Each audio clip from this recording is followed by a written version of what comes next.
You're watching TVC Breakfast. Now, on Sunday, INEC declared the candidate of the All Progressives Congress, Usman Ododo, the winner of the November the 11th governorship election in Kogi State. Mr. Ododo won the election with 446,237 votes, defeating his closest rival, Murtala Ajaka of the Social Democratic Party, who scored 259,052. While Dino Melai of the People's Democratic Party polled 46,362 votes. Now, many are waiting to see what developments he will bring to the state. Joining me to discuss more on this is a public affairs analyst, Sheson Kwade. Thank you so much for joining us. Good morning. Good morning, Ibrahim, and good morning to our viewers. Right. We also have Adewale Adeoye, who is the Executive Director, Journalist for Democratic Rights. It's good to see you. Good morning. Thank you very much. Let me quickly start off by asking your general impression of the just concluded off-cycle election in Kogi State. What do you make of it, very quickly? Well, I think the results to many people, it wasn't surprising, because if you look at the fact that the winner of that election and the second runner-up, Ajaka was the deputy publicity secretary of APC. It was after the primaries that he left the APC. So, and the new party the platform that he used, the SDP, is a party without much national character. And what we saw was that the winner and then the runner-up, they were actually from the same political tradition. So, and also we also find out that the PDP is diminishing as a national or local opposition, because Dino Melaye came a distant third for 6,000. So, and that's also not surprising, because when you look at the PDP itself, there is no rallying figure, either locally or nationally. Is it President Obasanjo that we want to talk about, who tore his PDP card and also campaigned for President Buhari in 2015? Is it President Jonathan you want to talk about, who nearly contested in APC primary? Is it Atiku we want to talk about, who facilitated between PDP, ACN, and all that? So the party is losing its steam as an opposition figure, and that's why the result, in Kogi was not surprising. And I'm not even sure I saw Atiku campaigning in Kogi for, for Milai. And it also shows that LP, Labour Party, is a momentary organization. After the euphoria associated with Obi, it shows that the party is not actually a sustainable platform that can be used at the local level. You can see the result of the Labour Party candidate. It shows that the party is built around an individual. And what we would have expected that, based on the victory of February 25, that LP will have been able to galvanize itself into a national forum. That has not happened in Kogi, and it shows that the party may actually not be able to make much impact in future elections. Some of the oppositions, they alleged irregularities during the election, and they felt maybe INEC has not learned from the mistakes of the past. But do you see it differently? Well, not surprising. I'm sure if you listen to the opposition too in Bayelsa State, where, in Kogi and Imo, APC won, but in Bayelsa, PDP won. I'm sure you can hear that APC is already contesting the result. It's the norm when election like that is being conducted. So I was not expecting anything different. But people should, I think we should start having orientation about how you absorb losses in terms like this.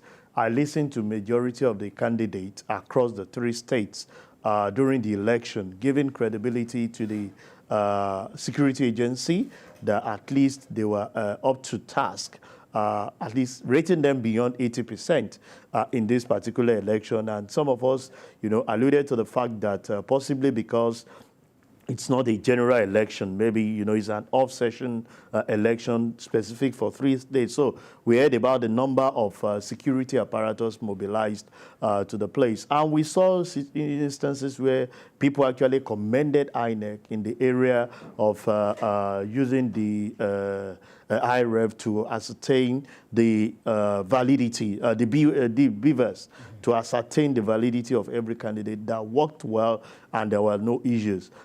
People even uploaded on IREV in some areas, except for areas where we heard in Kogi of pre-registering or filling of the info. But on the general view, you can see the apathy, the number of people, commensurate to the number of accredited voters against the number of people that have PVC in that state was far below expectation across the 3 states. And it's to tell you that people are really apprehended on the fact that we don't want to lose our life for what it's not.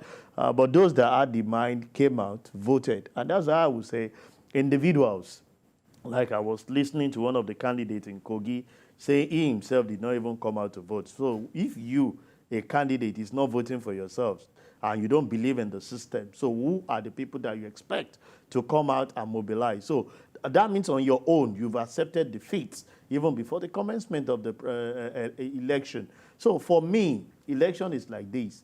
Most of the time, we can criticize the system if we lose. We can criticize the umpire if we lose. I'm expecting what in Kogi, in Imo, people are criticizing INEC because they feel that the party at the center are the one controlling it. What will become of them in Bayelsa, where the opposition won? Is to tell you that we keep saying it.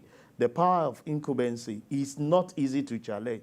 You must prepare yourself if you must actually win the heart of the people. All right, Adewale, the party, talking about the All Progressives Congress, won with 446,237 votes, and also defeat its closest rival, 259,052 votes. Is that a verdict on the performance of the APC in Kogi State? Do you feel that the people feel that the incumbent governor, Yahaya Bello, done so well, so much so that they decided to, return the party for the next dispensation? Well, in the first place, I think the difference between Ododo and Ajaka is 187,185. And that is significant. I would like to look at it, dialectically. First, there are so many factors responsible. It may not necessarily mean that the APC has performed overwhelmingly, but it may also mean that the people don't see the people contesting as a better alternative. So APC may not have addressed their fears and met their aspirations, but they also look at, Milaye, they look at the other party and say, look, well, this party may not be the best for us, but I think in the circumstances, the context of this election, this party will be better in terms of meeting what we expect. And also when you look at the dynamics of having the party at the national level, it's a bonus for Kogi State, because when you have a party, that is controlled at the national level, there are also many advantages that Kogi people can benefit in terms of the leverage between the two political parties that are. Then I also think one other significant thing that we should notice about Kogi election is that the APC won Kogi Central and Kogi West. In the past, the Gala people are actually about 50-70%. They always dominate in terms of voting, another. But this time, power has shifted into Kogi Central. So it shows that, the dominance may not actually be permanent. That in terms of changing in the paradigm shift, this election has created a paradigm shift different from what we have seen over the years. And don't also forget that he picked his deputy from Kogi East. So it shows that the candidate from that Kogi East is also a formidable candidate. And that's why I think he was able to contest, because his figures in Kogi East was quite competitive. So, and we should also not forget the fact that the former governor, the current governor, Bello, he has a magic grip on the party structure. He's a young man, he's a vibrant man. He has, a lot of, a kind of dominant control over the party. And I think that has shown clearly, in this state, that he is also a godfather in a sense, because he was the one that anointed, Ododo, who is the former accountant general of the state. And if you look at the figures, 187,185 is formidable. And it also shows that the Melaye group and other PDP group, they are not a force to be reckoned with in Kogi State as we speak. Well, but the opposition will believe that, according to what he said he has a dominant effect, dominant grip of the party in the state. But the opposition said, especially Dino Melaye and some others, they said that, look, Yahaya Bello has just won himself a third term. That will always be the expectation from opposition, and you can't take that from incumbent. But we saw in the last gubernatorial election across the state where the incumbent lost their grip. It's a function of your preparedness towards the election. He who fails to plan will definitely plan towards failure. That's what we've seen here. You see, you cannot come out and feel that your personal your personality will win election for you. It's beyond that. There are other factors that we must bring into consideration. Just to allude to what Mr. Olawale said, you see, the deputy of Ododo is from the east. How much are you able to galvanize from there? Don't forget, the current officers of the current administration in Kogi State, they have their network spread out there. The SAs, the commissioners, the accountant general, while he was there, we learned that he's actually a good guy. To the civil servant, you know, he actually, you know, creates that room in which the governor will make sure that the civil servant, you know, smiles in terms of the things he needs to do. So if he's there and he's working in sync with the governor, you should expect that he will have that favorism from the civil servant. You know, a state like Kogi is a civil servant state, where majority of the people that will vote are more from that area. So it's just a way. We've not had instances of the civil servant, you know, challenging the government in one way or the other. It's majority the private people who have not been having their way, you know, to fulfill some of the things that is expected. So where you have the concentration of the civil servant, and that's what played out in Imo, you know, backing up the current administration, you should expect this kind of a thing. But part of the things you should let people know is it's not enough to come on, you know, social media, make the noise. You must do the grassroots. Don't forget that in the same Kogi, the woman that won the senatorial seat came up with facts. You know, she did her homework, did this thing. She's from the opposition party.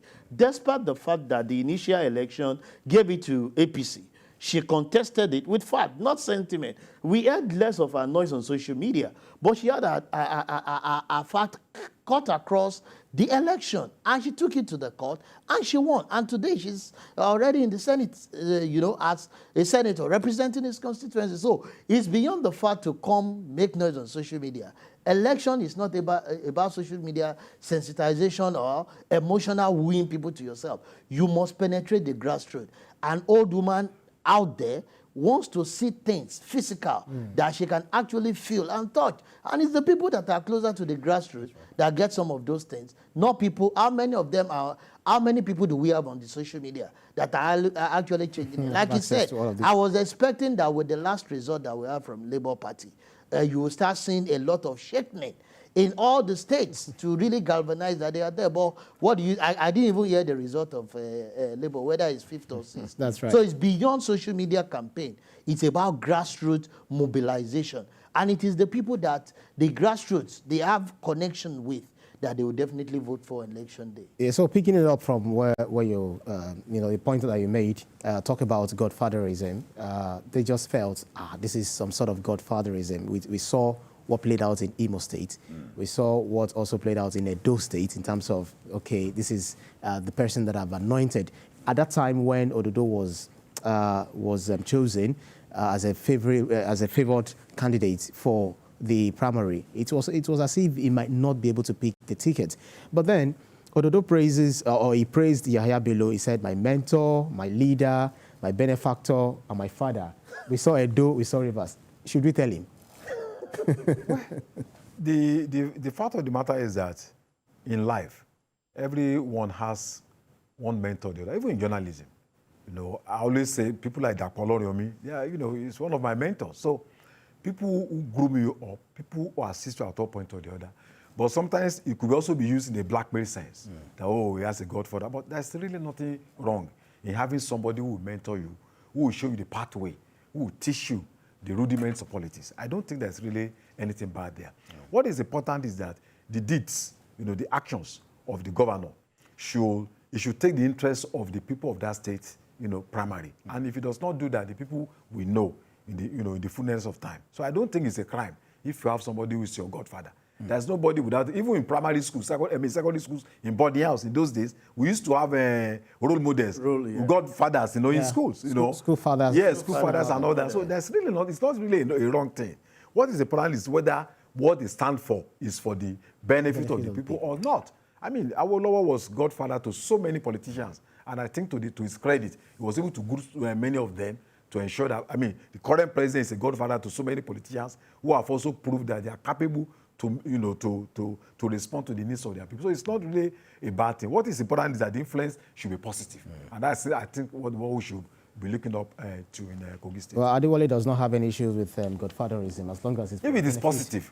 As long as it's benefit for the entire people. But then we've got the Igala, the Okun, the Ebira, name it. And it was as if, just like what played out during the the presidential election, we saw Nigerians going, the tribal way, majority of Nigerians going the tribal way. Do you feel that Ododo has the capacity to rally the opposition together and also the people who are decided, no, it is our turn, it is the turn of certain region within the state? Do you feel you'll be able to galvanize them for the entire, for the benefit of the entire state? Yeah, he should. Why do I say this? You say this is the first term for him, and most of the activities of these governors and the politicians is to make sure that their first 4 years is to penetrate the people and give dividend of democracy. When he's coming the second time, he might call their bluff and tell you this is my final lap. But for now, there's a serious task ahead of him in making sure that the people of Kogi State come together and see how they can enjoy the benefit of democracy. I will always say that Kogi, in recent time to me, has not explored the opportunity of their closeness to the seat of corridor of power, in the sense that look at the distance of Kogi and the activities of mining that we know them for. They've not actually maximized their opportunity. They should be one of the states that we should reckon with as high flyer in the state. Don't forget that we have so many industries in that state that are actually tapping into the natural resources of the country. But how much of it are beneficiary to the citizen? And that's where accountability comes up, where we pick up on some of those people. But I want to say that Ododo has his work cut out for him. The next 4 years, you are actually going to prove to the people if they will need you the second term. And aside that, you are writing your name. You see, from day one that he will be inaugurated, there's something. Yaya Bello is actually planning his exit. People will have one or two things to say about his governance, whether right, wrong, whether good, bad. And in the next 20 years to come, people will make reference to it. What are your plans that you have beforehand? Not for what we are saying. Majority of the thing we see is that people come up and you worship the Godfather, like he said, because he has actually anointed. But there is no 100% need for that. I think the people actually elected you. If your Godfather is so good, and people decide to go other way around, not follow the route of your Godfather, what would have become of you? So people should be intentional. For Ododo, I feel it's high time he comes in. Being a former accountant general, he understands the figure.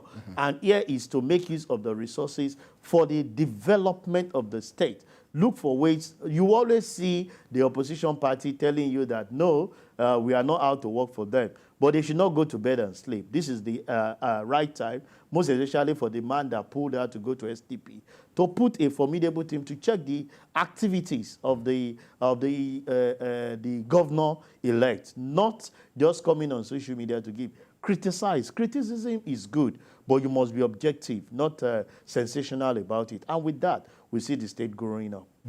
Before we call for this break, the emergence of Ododo, while he was talking, he said that he will be able to, he promised the state that he will continue to build the state, sustain the legacy of and continuity of the work done by Governor Yaya Bello. Yaya Bello came in, he was like a poster person for the youth when he became the governor. And no doubt this, his successor is also someone we can say, well, he's a very young man, and the youth might want to embrace him as well. But do you feel that Yaya Bello has done enough that, or based on what the opposition said, that there are so many things that had been left undone by the incumbent administration. What are the issues there for you that you feel that it needs to really get on quickly to resolving? Well, one of the major things that the new government needs to do is to reunite the people. Especially, it must give hope to the people from Okun West. Because since 1999, in fact, since 1992, when we had the SDP and NRC, Okun West had never at any time produced the governor of Kogi State. And I think that's quite unfortunate. Since 1999, we have 23 years now. Kogi West has consistently been marginalized. So it needs to reach out to them. There must be something for them. And then some guarantee that, look, to give them a sense of inclusion in Kogi State. So I think that's a major issue, because how can a whole Yoruba nation just becomes a minority because of state creation in Kogi State?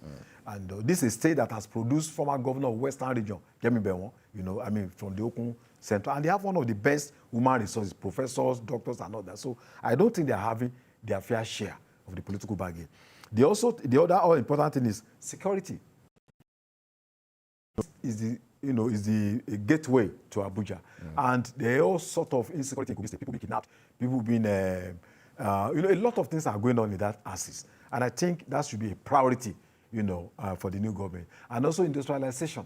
Ajakuta is there, which is supposed to be the hallmark of the industrial takeoff of Nigeria. I think something has to be done, by this new government in collaboration with the federal government, so that they can bring Ajakuta back, on stream as the pillar of Nigerian industrial takeoff. It's a responsibility that I hope... So you will have to relate with the Minister of Mines and Steel. Yeah, Mines and Steel, yes, mining and all that, Yeah. And of course, they're of the same political party, so they should be able to harness these resources. Yeah.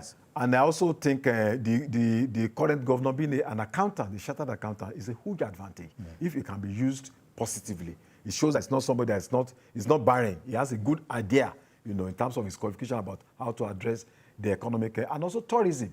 Lokoja was actually the first capital of Nigeria before it was moved to Calabar. And people, Lokoja has gone into the dustbin of history. It's supposed to be an historical relic, an historical reference point when you are talking about the history of Nigeria. And also we have the confluence of River Niger, which we have always been taught in our primary school days. So I think tourism is a major aspect that the new government needs to revive. And we are looking up to that happen. And also in terms of reuniting, working with the opposition. For the fact that you have won, the other person that came second also had his own support. So we must be able to look for a way to work with those that have lost that election. That's right. You're watching TVC Breakfast, and we've been talking about the tasks ahead of Usman Ododo, who is the winner of the Kogi off-cycle election in the November 11 Kogi governorship election. He won with 446,237 votes. I've been speaking with public affairs analyst Sheson Okunade, as well as Adewale Adeoye, who is the executive director, journalist for Democratic Rights. Gentlemen, thank you so much for your time. Sheson, let me come to you. As an accountant, you already alluded to the fact that Ododo is a chartered accountant and MSc degree holder in accounting. It was the Auditor General of Kogi Local Government Service and has been part of the part and parcel of the Governor Yaya Bello-led administration in the state. So how difficult or easy do you find these tasks ahead of him? Adewale made us understand that there are so many areas where he can tap from and make the country, the state, a real confluent state that it really is. How easy do you think it might be for him to do this? I would say it's easy, and at the same time it's a difficult task ahead of him. One thing you understand with accountant, it's area of prudency when it comes to spending. And we expect that he understands the economic dynamism that he needs to play in making sure that an average Kogi citizen, have the benefit of democracy. What do I mean? It needs, like I will re-emphasize what Mr. Adewale said, area of security. You see, if the environment is not well secured, you won't have the confidence of people going around to carry out their business activity. And if you must grow the economy, security is very much paramount. What are the other things you need to work on? Infrastructure. You see, it needs to have a sync with the federal government in such a way that I'm sure there is no how you want to move from any part of the country to Abuja without going through Lokoja, one way or the other. How much activities are you putting in place in such a way that people can decide to make that area a focal point of tourism? Where you'll be traveling to Abuja, you decide to just stay a day in Lokoja because of the certain things that will attract you to that area. It's an area that even if the people, because with that, you are going to create more opportunity for the citizen of the state. So it's like when you set up a school in a particular locality, you know, as the student comes in, you give value, you know, to the citizen, because the traders, the rent of that area, we start, you know, improving one way or the other. So I see a situation where you should be able to put the figure, you know, rightly and make sure that you invest in infrastructure to develop even tourism in that state, and also explore the aspect of industrialization. I can tell you for free, the obligation of the companies to the state in terms of payee, if you're able to grow the industries that you have, it's enormous to take care of certain things. You can imagine we have the mining of limestone in the Ajaokuta. We have that of the steel. You can imagine if those industries start functioning, the value chain across board, that those things we create in the state will definitely generate enough taxes. It should bring to bear his expertise as a chartered accountant in making sure that the internal revenue generation of the state improve. That is an area that you always see accountants focused on. And what do you mean? You make sure that there is a balance. When people pay taxes, they get value for it by fulfilling your social contract on the part of the government. If you're able to do that, you give them the encouragement. You can see what is transpiring in some states. Take, for example, in Lagos, people willingly pay their taxes because they feel that the taxpayers' money are going in the direction of development that is expected. But where people see the gap, you discover that they will be discouraged in fulfilling their, and that's one of the legitimate way government can get, you know, generate revenue. So I feel that it should put a structure in place in terms of the state's internal revenue services in such a way to make sure that they're able to improve on it with technology, and government fulfilling their own side of the coin by making sure that the social contract in terms of development are offered to the people. When you see good roads, you have good hospitals, you have good schools, you know, people are seeing the dividend of those things, not them, you know, providing those infrastructure that is their government supposed to provide. You see them, you know, obliging to pay their taxes, and even the corporate organization will be willing on their part to pay their payee and some of those things, which you definitely improve. Even if the allocation from the federal government is not coming, like majority of them are doing. We have said what brought the development to Lagos State is the decision of Obasanjo in 1999 to deal with the current president by making sure that he withheld some of the allocation that is meant for him. And that grew the IGR of Lagos State. So I want to see an opportunity where my fellow professional colleague will bring to bear, you know, his expertise in making sure that the IGR of the state, wherever he's standing now, at least be able to triple it and give the people the dividend of democracy in that state. Interesting stuff. Kogi is bordered by about 9 states, you know, almost around it. And then when the election was holding, the state was a bit, you know, they had some sort of lockdown, and some trailers, some travelers, some commuters were, you know, locked down just around the state, and they lost lots and lots of money. So it means that people who are traveling through Kogi to other states, one way or the other, they'll be dropping some money. Some money is right there in the state. How do you feel that this governor can harness the benefits he can derive from all of this, you know, bordering states, working with the governors and, you know, building a very big and viral Kogi state? Yes, I think since 1999, that opportunity has not been explored by any of these Kogi state governors. People are underestimating the value of Kogi state. Lokoja, as far back as 1917, the township ordinance of the colonial masters, you know, categorized Lokoja as one of the most important cities in Nigeria. And during the 18th and 19th century, Lokoja played a very important role in terms of slavery and all that. To the extent that when the slaves were freed in the 19th century, Samuel Ajayi Crowther established what they call Iron of Liberty and put it in Lokoja. Up to today, we don't know. I don't know what has happened to that. And you realize that anytime you are traveling to Abuja, most people, you have to stop over in Lokoja to relax, to eat. Coming from Abuja also, going, when I was in Punch, working in the Punch office in Abuja, anytime I'm traveling to Lagos by road, I make sure I stop in Lokoja while going back. And you see a lot of people from the east, from the west. So this is a huge revenue opportunity for him in terms of the hospitality business. To be able to establish even trailers going to the north, Lokoja is a stopover. Thousands, millions of people do that every year.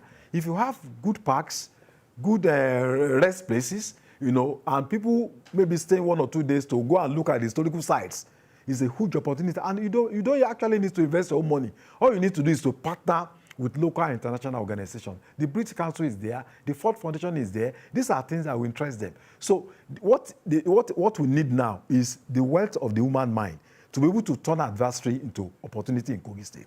So it needs a lot of creativity. It needs somebody who has a vision that can bring stone out of water. But the potential is there, you know, for anybody who is actually, you know, have a lot of deep understanding of history and economics to be able to transform Kogi State into a huge and prosperous state. And I hope, you know, it will open up his eyes. And of course, the water resources is there. Yeah. So I'm looking up towards his tourism and water resources department or ministry to be able to turn around the Niger and Benue conference, the huge fishing hub and a huge tourism. It's not magic. It can be done. It is possible. If we're looking up how you can collaborate with other countries outside, outside Africa or within Africa, I think it's something that can be done. Right, Cheson, we are costing him now, but I would like to take your final thoughts. The opposition party, Murtala Ajaka, said it won't go to court earlier, but later on it's changed its mind, said it will go to court.